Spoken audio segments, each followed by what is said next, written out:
Hi, welcome to the MBE project. MBE project. Yeah, that is Did I right. say it right? I think you Oh my did. It just God. sounded wrong, but hello, Yeah. everyone. Hi, I'm in the Tiff. midst of an identity crisis that Yolanda sent me into the throes of right before getting on. Well, lucky Yep. for everyone, we're going to talk about identity crisis today, if I can Yeah. even speak. But let's first share why that happened. Yeah, Are I you will. okay? I'll be okay. Mm-hmm. But I'm kind of like, do we really have to record right now? Because now I want to dive deep into this app and never come out of it again. So Yolanda was like, "Did I tell you about Pattern?" I'm like, "No, what is it?" And she's like, check your messages." So then I download this app and I put in my information and she's explaining to me, I'm like, "That sounds super cool." And then I'm looking into all of these things that it's telling me and I don't know. Now I'm just like, is this the way my life is going to go? No, okay, so we should clarify. So a Yeah, friend of mine actually please sent the clarify. a friend of mine sent the app to me a few days ago, and basically it's an app where you put in your astrological information, like your day and time of birth, the city you were born, and it uh, provides information based on your patterns based on astrology, but it's in very plain language, so it's not saying anything about like, oh, Venus is transiting or Yeah. like nothing like that. It's just very plain language, but it's really cool because it puts different categories that speak to your personal patterns, and then if you have friends who are also on it, you can read their patterns as well, and it'll also tell you how similar or dissimilar you are in your patterns. So it's Turns it. out Yolanda and I are not similar at all. And Not this isn't a even. joke. Like we don't share any patterns. None. But that said, can you explain, since you know more about this than I do, and I'm still trying to understand it all? This literally happened 3 minutes ago. Yeah. Um, can you explain what pattern is? Like, what do you mean by pattern? Because when you say patterns, I think of like psychological behaviors that we need to break. No, well, I mean, you could have positive patterns too. So even, okay, if you were looking at your astrological chart, there are patterns within your chart. So even though there may be different, you may have signs in different planets and the placements of the planets and all this, like looking at it looks like there's a lot of variation to you, but what you'll find when you look at people's charts are there are patterns that are there. So this app kind of just highlights, like some main patterns about your character based on astrology. Okay. Yeah. Okay. All Yeah. right. So, I mean, like say for an example, like I'm an Aquarius, and Aquarians are known to be very detached and need independence and relationships, right? But then I also have a pattern in my chart where I have my Saturn, which is my lessons, is in Leo in my seventh house, in my house of relationships. So there's a pattern there that I may seem challenged in that arena, or to other people, and that like I do need some kind of Coaxing to independence. get. Yeah. So anyway, so in my patterns, like one of the main things it talks about for me, very specific to relationships, is how much I need like autonomy, and I do need to feel like I'm not being boxed in. But Hmm. even if I didn't look at this app, an astrologer would look at my chart and tell me the same patterns show up throughout my chart. Okay. Yeah. Okay. Does that make sense? Yeah. Yeah. Yeah. Very Mine says interesting. I'm an empathic healer. Mm. That's my pattern. I was like, yeah, it is. Mine says I'm complex and analytical. Yeah, you That was the very first thing on the list. And I was like, this thing is just rude. are. But there's so much more. But one of the coolest things, I think my favorite part of it is it shows your destiny. And so one thing I did find, though, one of my friends didn't know their birth time, so it didn't list all of that. But if you do know your exact birth time and you're able to put that in, it also does a little reading thing about your I destiny. didn't read my destiny, but is it going to tell me that I'm going to get an interview with Oprah and live off of royalties and interest? Because that's what I'm looking Man, at. we'll have to read it after the show. So if anyone wants to see their pattern, you can go to this app. It's called Hmm. The Pattern, and the image of it in the App Store, it just looks like a kind Big of like black a wave. wave. Yeah, it's Yeah. like white and black wave. Yeah. And let us know what your patterns are. We'd love to know. So Yeah. let's talk about this identity crisis. And Yeah. I guess, one of the first things I'm going to throw this out and ask you, if someone asked you, like, who are you? And not being like overly like, trying to be so woo woo and like, I am all there is. But really, like, how do you identify at this particular point in your life? Are there some main characteristics that you think you project? Well, typically when people say, "Who are you?" like that, I'm usually like, "I know, right?" That's my answer. And what did that thing say about you again? Complex and analytical. Stop putting up the mirror, Yolanda. That's what I do. I know, me too. I know. Okay, so my identity, I would say all over the place, Mhm. neurotic, able to handle a lot at one given time, although I don't know that it's a great thing or not. I'm still able to do it. Yeah. I feel unfocused. Sometimes I procrastinate on I don't procrastinate on what I'm knowing what I have to do. I know what I have to do, and I procrastinate on that thing that's gonna be really big and powerful. So sometimes, I have a tendency to avoid. Yeah. Yeah. Any particular titles you're holding at this point? Uh, How do you identify title wise? well, I don't like to identify title wise, but people like to identify me as a yoga teacher, Mm-hmm. um, as a hippie. I'm the token hippie in my group of friends. Some people are kind and they call me a healer. Um, I think I'm a fucking comedian, but I'll vote for that one. thank you. Thank you. Mm-hmm. I think generally people see me as a yoga teacher, I think is like the number one thing that they peg me as. But the Yeah. funny thing is I only teach like maybe 4 classes a week.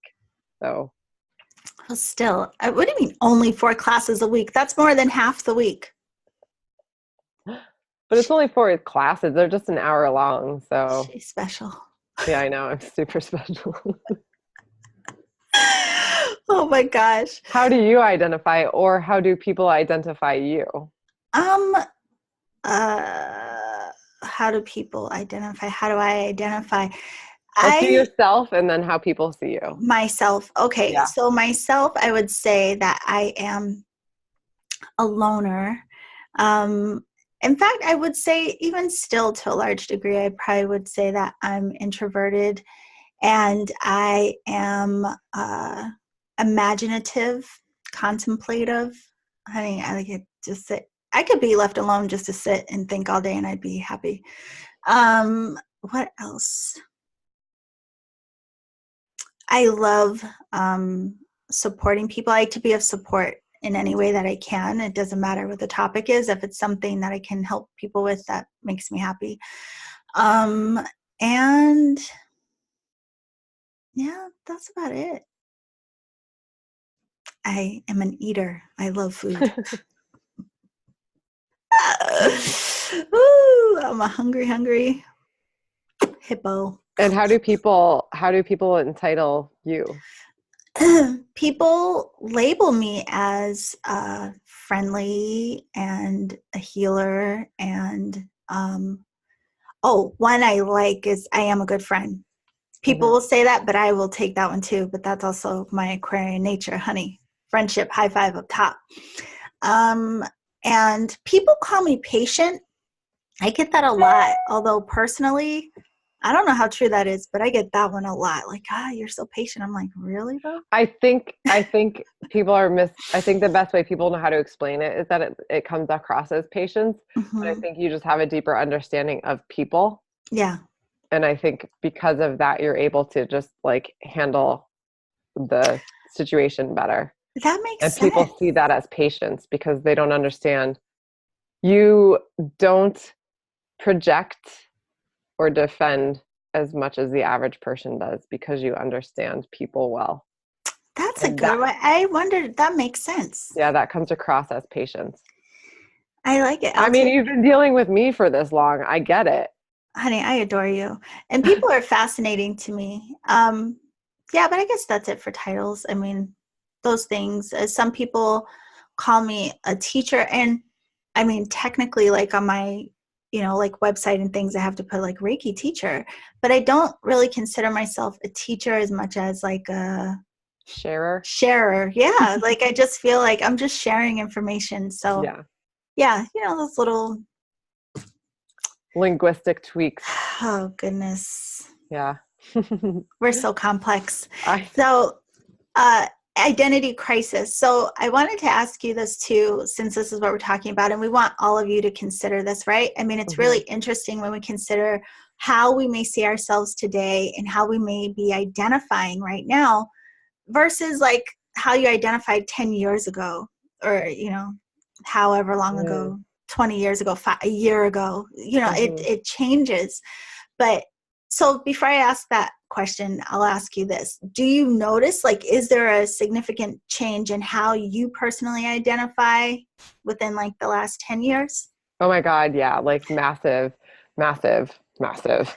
I've been doing a lot of work for a long time, but I was just actually thinking about this the other day.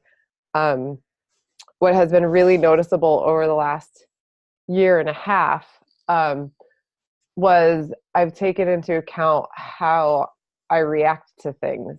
And what at one time was always like, I was always reacting in fear. Like my reaction immediately was always fear. It was always lack. It was always like, oh God, that like $30 charge on my credit card that I didn't anticipate is too much for me to handle. And I would lose my mind because I tried to control things so much Right. and like had this like control on things.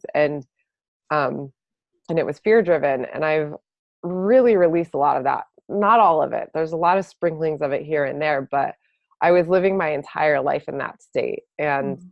it had a lot to do with anxiety and learning how to deal with the anxiety, but also the origins of the anxiety and why the anxiety implemented its life in my life that the way that it was. Right. So it took a lot of uncovering and unraveling what that meant. Like, why was the anxiety there? What curated it the way that it exists? And now, how do I undo that and then go to the other side of fear, which is like leaning into trust and love and understanding that I'm supported and that there is a balance that is good.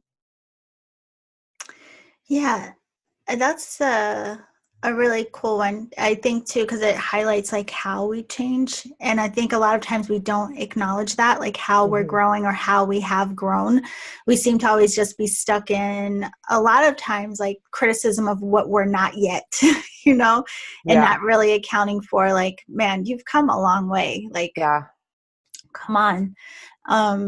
Yeah, I mean, even if I think to 10 years ago or my lifestyle and, how I was living prior to coming into energy work and all of these things, it's crazy to me. It's like night and day. I was like drinking all the time, like not all the time, but Friday, Saturday, Sunday.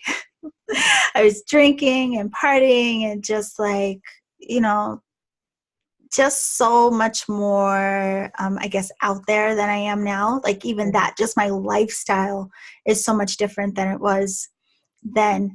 My point of view, I think what has changed most about me and how I identify is before I would have identified as critical. Like I was hypercritical of things I didn't understand. Like that's where that came from when I used to say, that's the dumbest shit I ever heard. Yeah. But the difference in me now is that instead of being so critical, I'm more just observant and curious, like, Hmm. that's interesting. So I've transitioned from that's ridiculous to that's interesting. And it's just really genuinely, I'm fascinated by like our differences and our complexities and like what makes us tick and why people Yeah. process the way they do. So I think that has probably been one of the main changes in how I identify Hmm. is from critical to observant without Yeah. criticizing. Well, and it's kind of the same shift. It's a similar shift I made because judgment and criticism comes from fear, and Hmm. observation is kind of a letting go, a surrender, and a, you know, loving loving acceptance. Yeah. So that too, I would say for anyone listening, like think about that. What is a significant change in you, whether it's lifestyle or personality, that you can identify about yourself that has changed in like the last 10 years or more? So kind of moving it up forward, what I wanted to ask you about your identity now was very specific to this. Like when you started doing whatever work you were doing on yourself, did you have an identity crisis? Did you go through that push-pull with like ego and higher self, or like your old way versus the new way of being or doing things? Well, I think the first initial identity crisis I like had was just one being human. No, I'm kidding. Not really. But Funny, I have that one ongoing. I I'm like, know, I know. really? That's I'm from so here? I don't know. no, but I think like, first off, because as you were saying that, what came up was why I've done the work. And I did the work because I always felt like I needed to go to a psychologist because I was like, something's wrong with me. Like I am broken, I'm weird, there's something not right. And Mhm. should I say it's because I'm a recovering Catholic? Maybe potentially it had an influence. But also, just like childhood stuff and circumstances that you endure as a child and like protective mechanisms you create, we carry them into adulthood. They don't work anymore. So those frequencies are not jiving, and then that sends us into like figuring out why. So I did a lot of that kind of work of trying to understand, like, why am I broken? Like, why do I feel bad inside as a human? And then out of that came into a new understanding of like physical stuff. Then I was like, anxiety. Why is this anxiety driving me crazy? Why am I feeling in my body? And that eventually started leading me down a path of like yoga, down to meditation. And then I ran into Reiki. And I ran into Reiki when I kind of hit a ceiling with one of my therapists, who was wonderful and served a purpose. But I remember hitting a really hard ceiling with her. And I actually had just started Reiki at the time. And I told her what the principles were. And she was like, "Oh, those all sound really great and good for you." But she's like, "There's one of them I'm a little worried about you being able to do." And I was like, "Really? What's that?" And she said, it was the one about being kind to yourself. And I was like, "I think we're done here." And it was like, it served its purpose for the time. But when she said that, I was like, okay, you're not fully seeing me, but like Reiki does, and that's when I Mhm. started leaning really hard into Reiki, and then deeper into like the potential of what we as humans have. So how does that answer my identity crisis? I Well, just took you on the journey of my identity crisis, I guess. yeah, you did, but it's interesting because when you took us on that journey, what it reminded me of is just how much we judge who we think we are or who we think we're not. Yeah.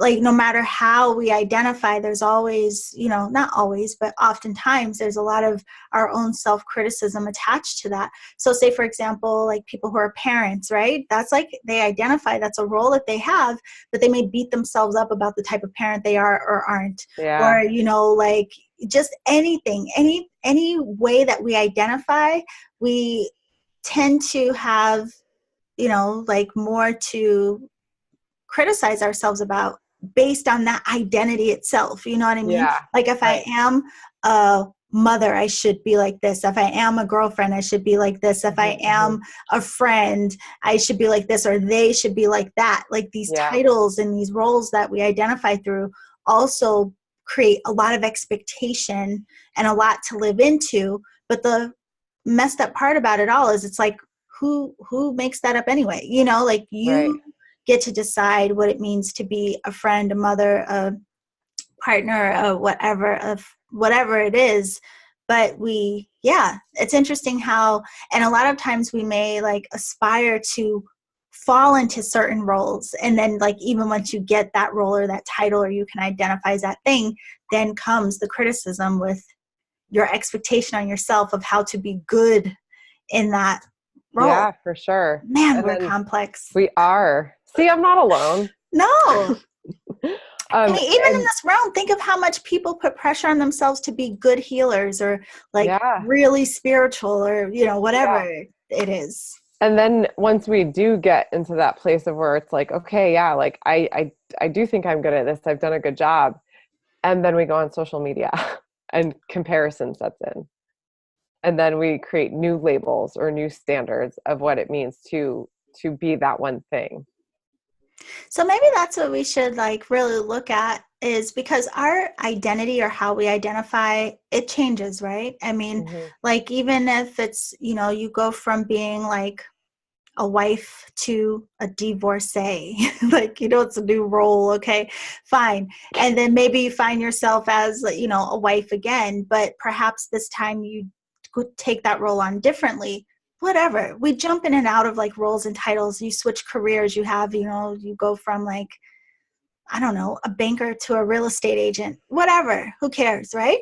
Yeah. But then the thing is, in all of these changes of masks and opportunities and experiences to learn about yourself through these identities, like to me, it sounds like the only real crisis is like not so much what you're identifying as much as your judgment around what you're identifying as. Mhm.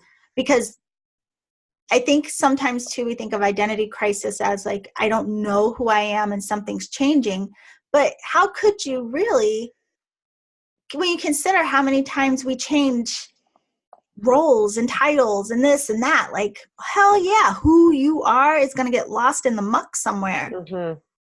And as you're saying that, it made me think of like, um, why, what causes us to make the decision to want to identify as something rather than like, okay, so I want to be a real estate agent. So now I step out of like, I don't know, being a banker and step into being a real estate agent. Like, are we stepping into it thinking of like, okay, if I step into being a real estate agent, here are all the things that I have to be, do, and accept to some degree versus stepping into it and being like, I can't wait to experience what it's like to be a real estate agent. That different perspective of rather being like, I have to do this in order to be X, Mm-hmm. as opposed to stepping into it and being like, oh, this is what I'm going to do now. Let's see what comes with it.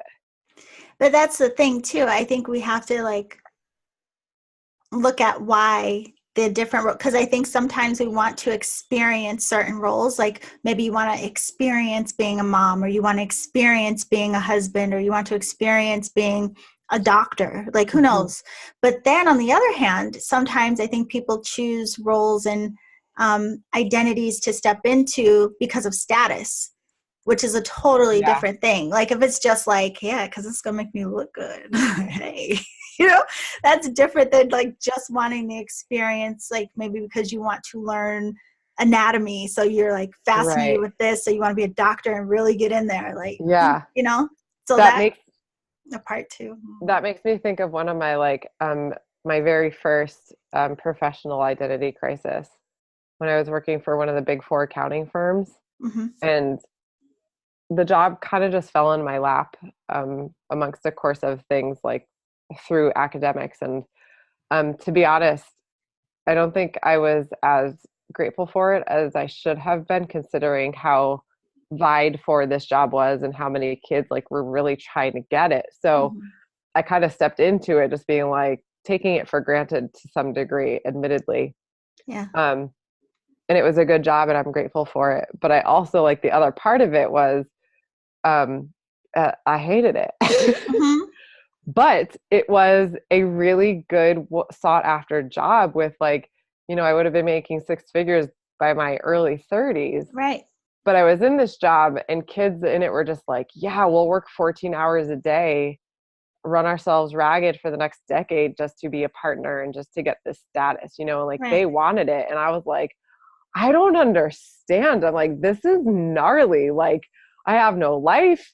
I'm eating like shit. Like, I'm so stressed out. I've been diagnosed with irritable bowel syndrome because I'm so stressed out. Like, what is the deal? And it was a recognition that they really wanted this status, but I was having the experience of like, this doesn't feel very good. I want to get out. Well, it's funny you say that because it makes me think of too. like I used to work for an international bank, and like, yes, if someone asked me, oh, what do you do? It was like, oh yes, this is what I do. And it was like, I think it felt, there was a sense of pride of working for like such a great company, and it seemed like I was being a responsible human because, Yeah. okay. And like, even though I also at some point I hated my job, but it's still like, yeah, this is where I work. Okay, great. And then now I'm in a work or career or path that I love, but it took a while to feel comfortable when people would say, what do you do? And I'd be like, oh, how do I say this in a way? Does it make me seem flaky? Do you know what I mean? It's like, Yeah, here I am finally in a role that totally. I love, and I had to figure out how to say it and like be proud of it. Like, why? Yes, I should be, because I'm happy, Yeah. versus like having so much like pride and like sharing what I did before when I really didn't like it. Yeah, it's funny like what we Yeah. do, and like how these different identifiers impact us. Yeah. No It's funny sense. because like I know the identity of that job, like, my dad especially was just so proud because, Mm-hmm. like my parents are blue collar and it was just something that he was like, it was security Yeah. for me, for him. Right. Um and then I quit, and just recently my mom unfortunately had to go do a wake, but it was a father of a girl that I went to school with. So my mom was telling her, like she asked about me, and so my mom was telling her, and I go, I'm not quite there yet. I'm still working on it. I'm like, oh, did you tell her that your daughter's an adult gypsy? She's living in California as an adult gypsy. And my mom got so mad at me. She's like, oh, Tiffany. But it's funny because even that's like a generational thing too, right? Like I think the younger Yeah. generations, it's not going to be such a big deal for them, like this whole corporate identity. Whereas I think our generation we're like the transitional generation, Yeah, because like our sure. parents, heck yeah, corporate life, like that was everything. You better, Yeah. yeah, they don't even almost understand. But yeah, it's interesting, like how even that type of thing, like life path, and how we the roles we choose in that is even starting to change in a significant way. I mean, think of like now how many people are on a path of being an entrepreneur, and it doesn't even have to be in this realm, just like in general. Anyway, I won't go down that hole, but my mind is like thinking of so many things.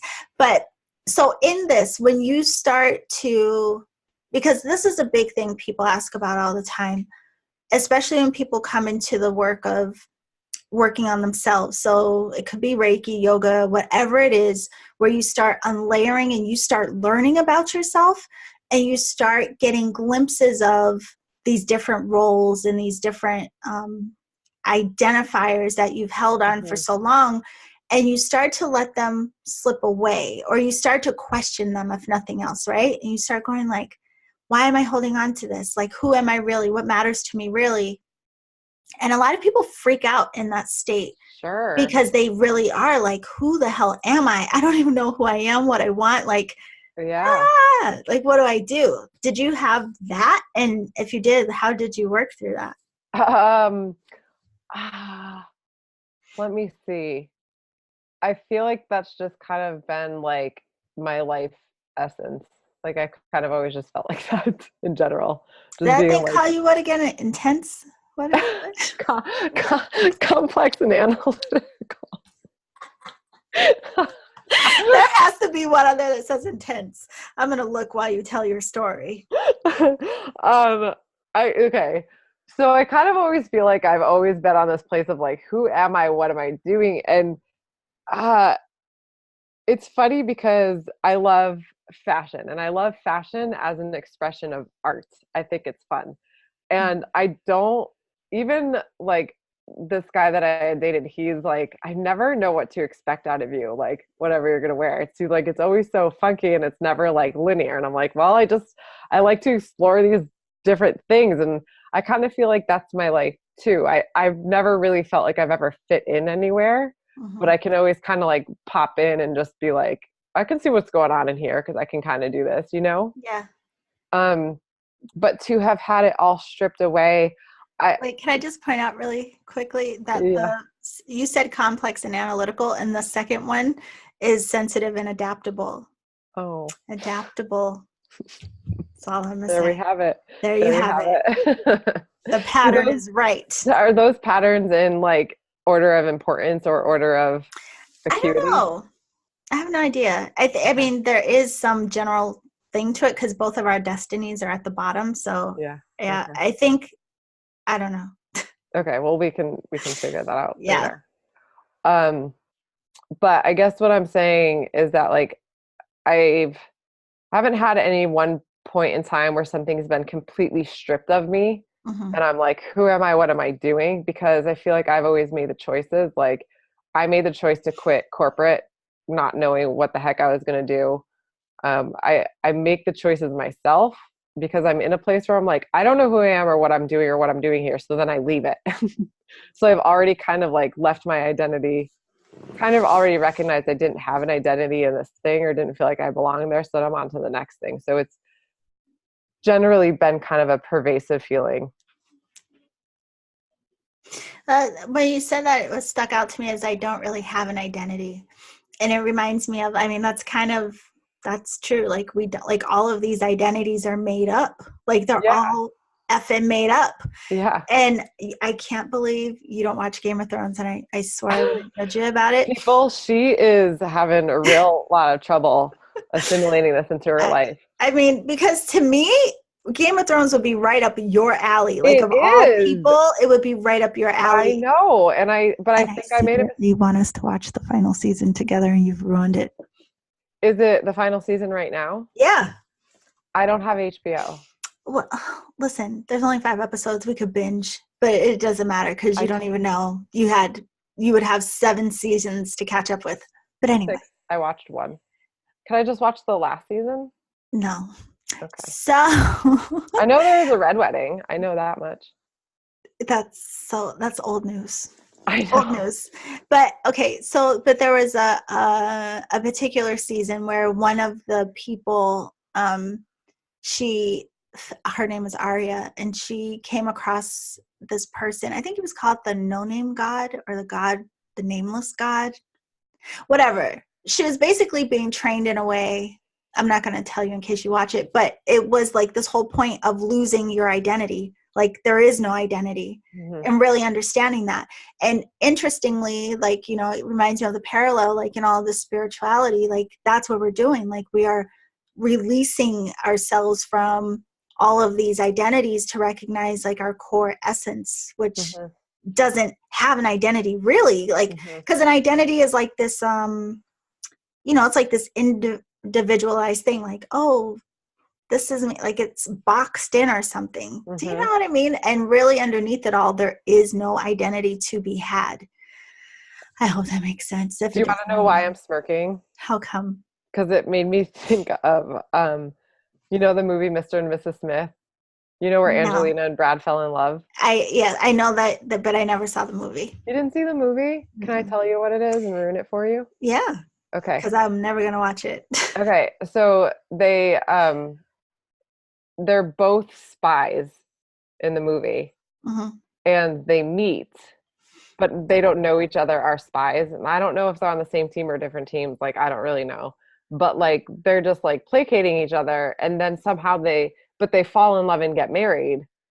But you don't know if it's like true love and marriage because like each of them think that they're the only spy and their significant other doesn't know it. But Hmm. then they figure it out at some point that they are and they're actually on opposing sides. But then like they realize through all this they actually really are in love. And it's pretty funny. It's a well done movie. But I was thinking about how like they have these identities of spies, but they identify as spies, but then they also have this other identity who they have to be because they're spies. Right. But when all of those fall away, like they actually really are in love. So like Hmm.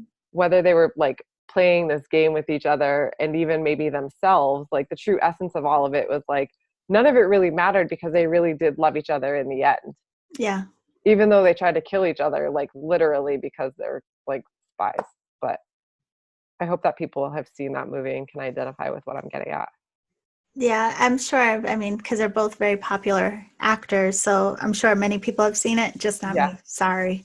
that's But okay. it reminds me of too, like the whole idea, if you just sat with yourself and let yourself remove all of your masks, like what's left and what would you feel about that? So like if you literally sat with knowing how you identify currently, right? So say me, for example, I would release the mask of healer, I'd release the mask of teacher, of friend, of daughter. If I just keep removing all of the masks and the layers of roles that I'm playing and ways that I identify, like what's left and what does that feel like? You know what I mean? Feels light.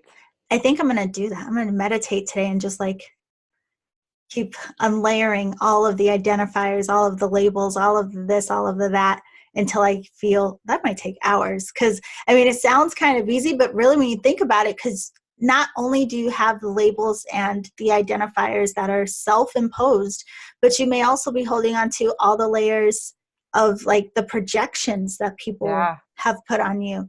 And I mean, even if you think about how that's kind of insane when you think of how much is put on you yeah, to identify as, right.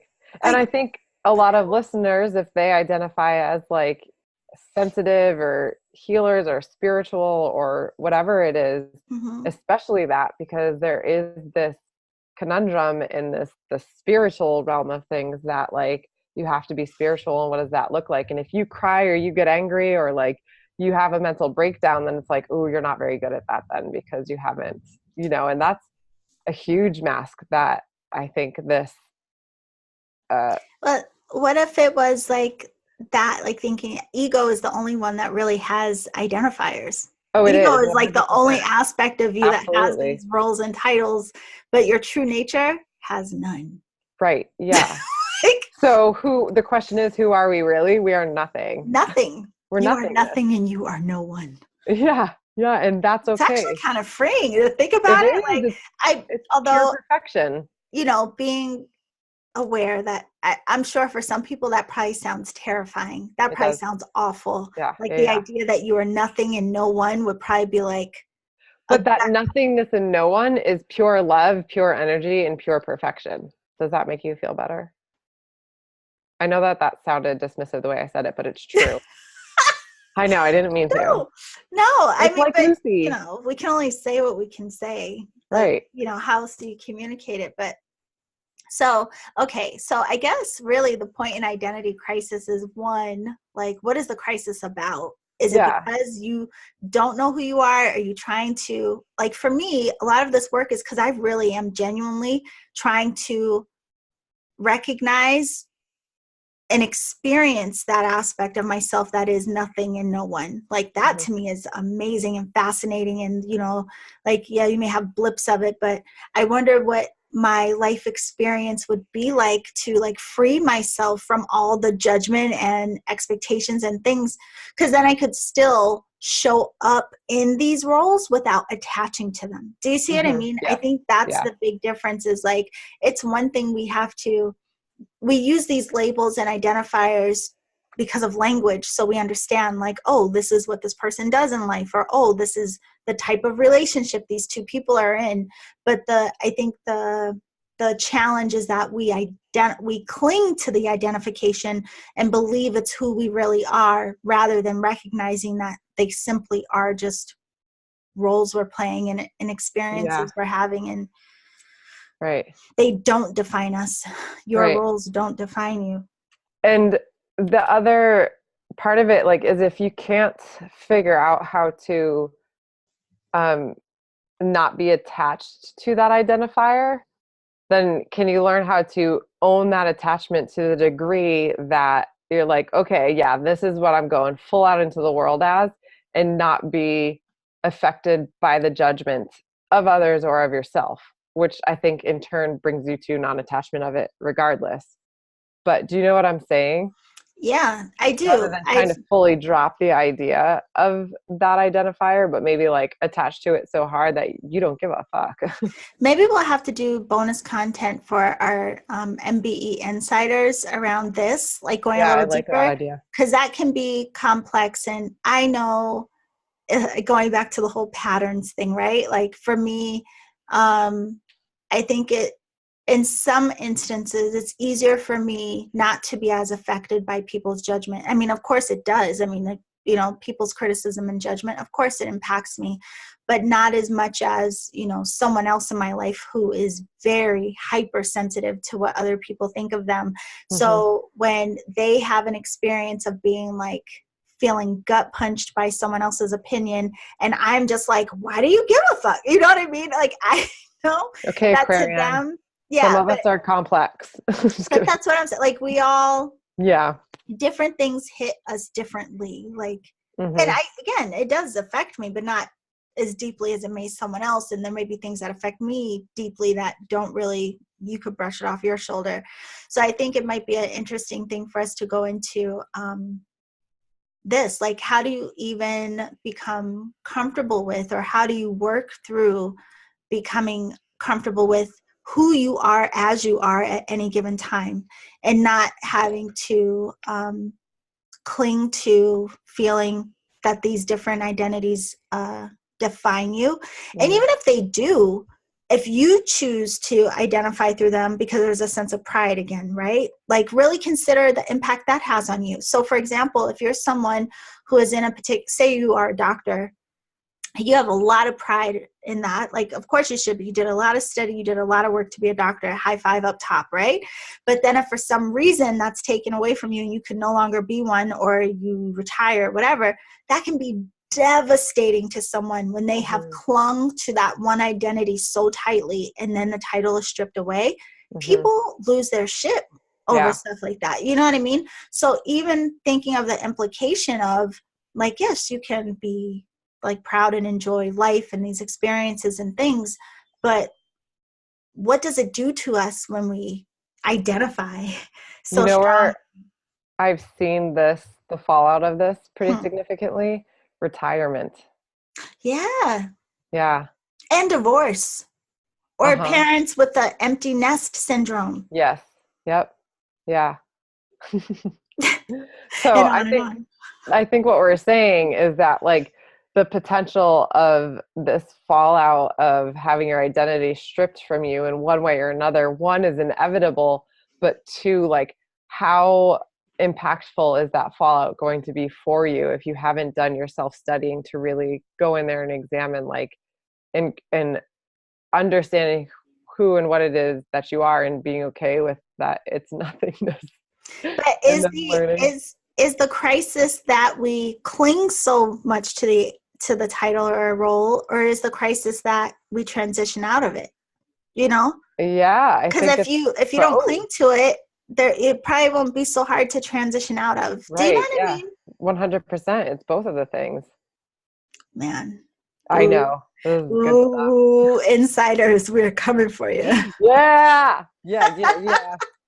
So we should briefly just explain too how we've restructured. So we're going to do a new topic every week. Yes. However, we are still doing bonus content twice a month for our MBE insiders, as well as Dear Diaries twice a month, not twice a week. God, can't let you in that much. And the energy updates once a month per usual. But the structure of the topic has shifted a bit, but all of the content that you are getting will remain continuous. Yes, and we will let you know about the live events. We still will do them. As of now, we're still doing it bi-weekly, but if any of that changes, if we have like a more regular schedule, which we're talking about, so we'll let you know like how it pans out. And it's a little difficult right now because of, summertime, travel time, things like that. But we will definitely keep you posted. Oh yeah, you're officiating weddings. Yeah. Are you a reverend? I am. Reverend Tiff! It doesn't say reverend on the thing, but I was talking to somebody at the last wedding, and she's like, oh, you're a reverend too? And I'm like, I didn't think of it that way. And she kept calling me reverend. So I was like, yeah, I like that. I am a reverend. It says minister on my certificate, but yeah, I'm a minister of something. It was years ago. And actually it's funny because I have to like pay to renew something to keep it up to date, somewhere around here. But yeah. Although I don't plan to officiate anything. No. We'll see about that. No, I'm too sensitive. I'll cry. Let me see if that's in your pattern. Hold on.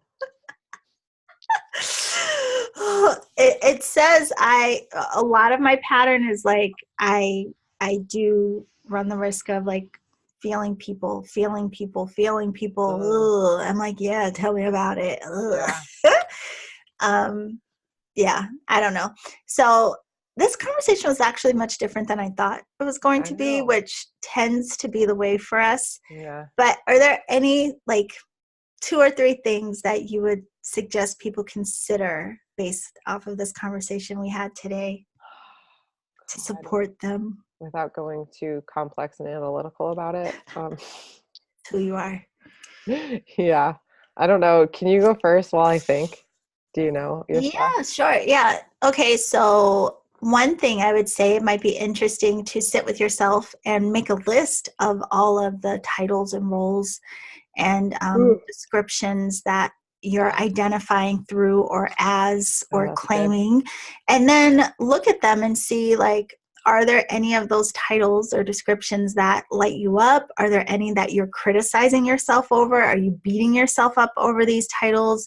Do you have expectations that make these roles and titles feel uncomfortable? Like, just kind of, I guess, seeing your own personal relationship with the different identifiers that you have for yourself, and then also considering too, like, what is your real identity crisis about? Is it the attachment to the titles, or is it the transitions that are happening as you move into different roles and experiences? Mm-hmm.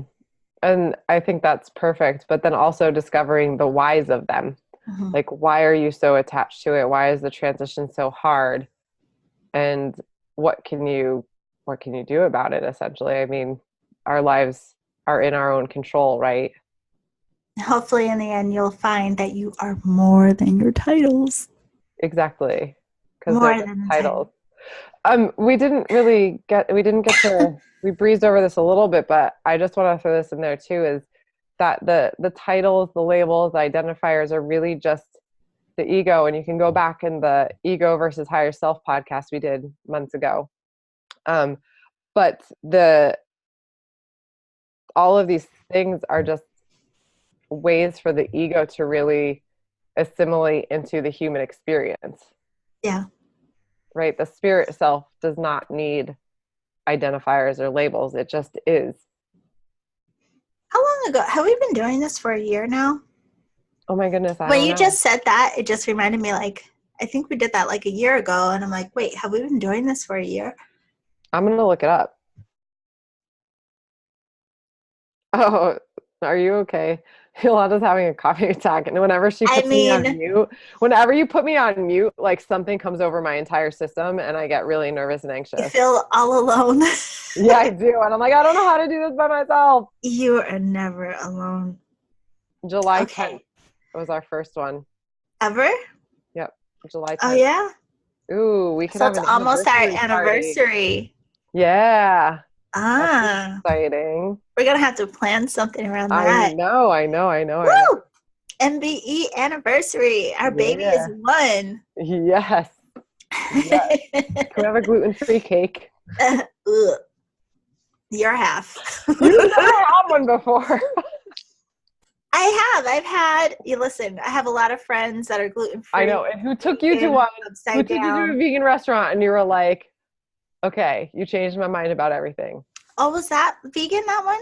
The rooftop one? Yes. That was good. That chili was and you made it a point to tell me, like, all my friends take me to vegan places, but this one? I just don't like the title vegan. No, it's fair. And I'm also not a vegan, but people like to entitle me that as well. Yeah. Are you kidding me? I love cheese. Yeah, I have the expectation that if it is vegan, then it's going to be nasty. And I shouldn't have that judgment or expectation. I need to work on being more open-minded. That's true. Yes. I'll do it. Okay, well, I think this was an interesting conversation. I really am looking forward to see what we come up with for the bonus content around this. Me too.